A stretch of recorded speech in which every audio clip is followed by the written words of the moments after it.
झारखंड प्रारंभिक विद्यालय प्रशिक्षित सहायक आचार्य संयुक्त प्रतियोगिता परीक्षा विज्ञान का रिजल्ट निकल चुका है। स्नातक सहायक आचार्य का रिजल्ट निकल चुका है और रिजल्ट जो निकला है वह आपको आधा अधूरा निकला है।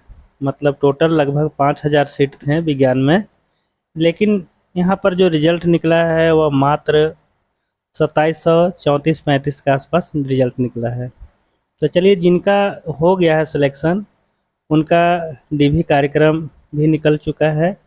अब देखिए, यहाँ पर कन्फ्यूजन है।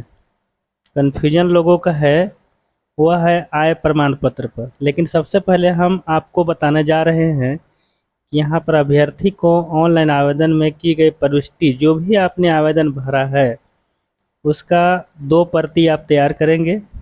एक प्रति आपका है से यहाँ पर जो है से मूल प्रति होगा। एक आपको मूल प्रति हो गया, जिसमें आप है से एक ऐसा फाइल में रखेंगे जो आपको दिखाने में उलटने पलटने में आसानी हो।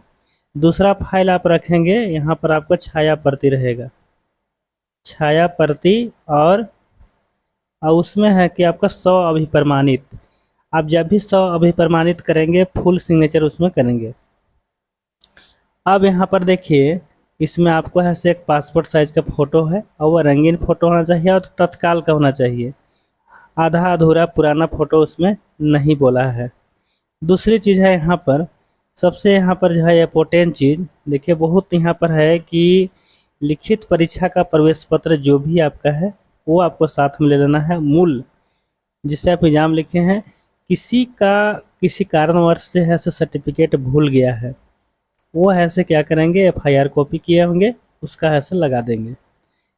अब यहाँ पर देखिए, शैक्षणिक प्रमाण पत्र में आपको यहाँ पर मैट्रिक का होगा और इंटर का होगा और बीए का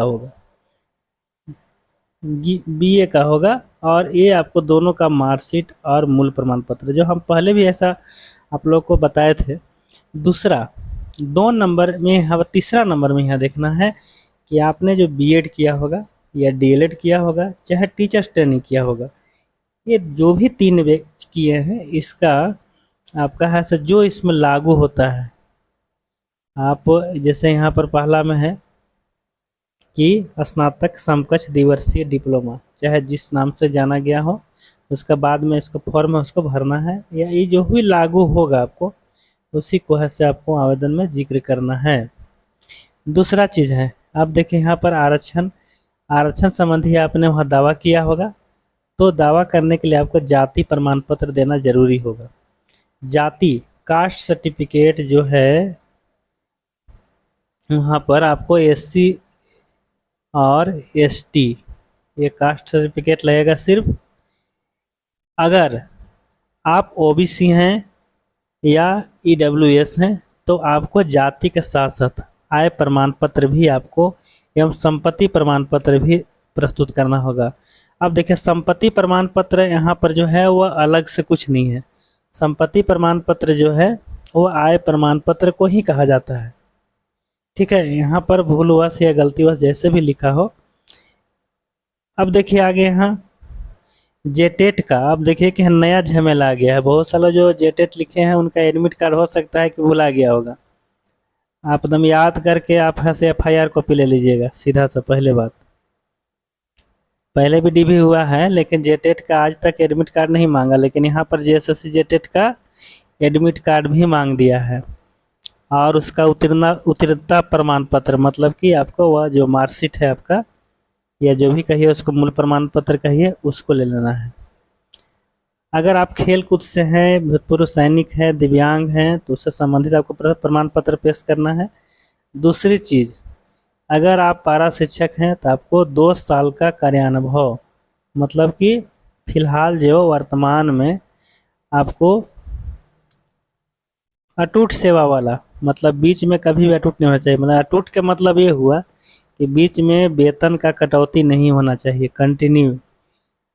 अब ये देखिए, इसका जो है से अनुभव प्रमाण पत्र आपका कहाँ बनेगा पारा शिक्षक की स्थिति में, वो आपको एरिया अफसर बना करके देंगे।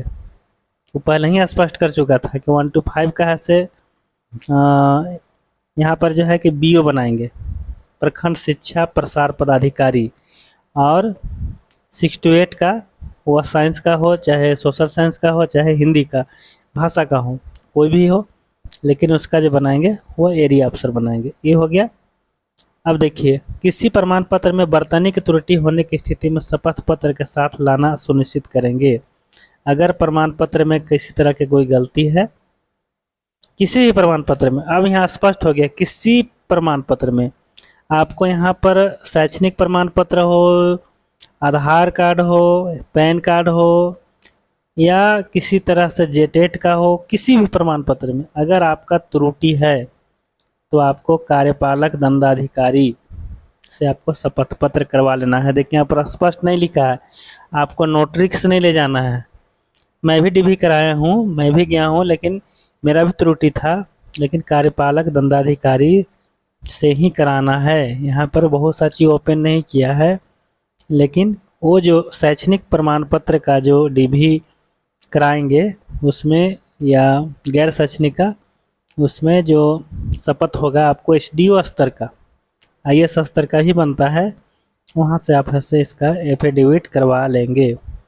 ये आपका बहुत सारा काम है, यहाँ पर समय भी नहीं है। पहले से भी हम लोग वीडियो बना रहे थे, बहुत सारा यूट्यूबर भी बना रहे थे, लेकिन बहुत लोग ध्यान नहीं दिए थे। लेकिन बात यहाँ पर है कि रिजल्ट हुआ ही नहीं था। अब ऐसे रिजल्ट हुआ है, वो लोग परेशान रहेंगे। सेकेंड लिस्ट तो आएगा पक्का, एकदम फाइनल मान लीजिए। जिसका नहीं हुआ है सेकेंड लिस्ट आएगा।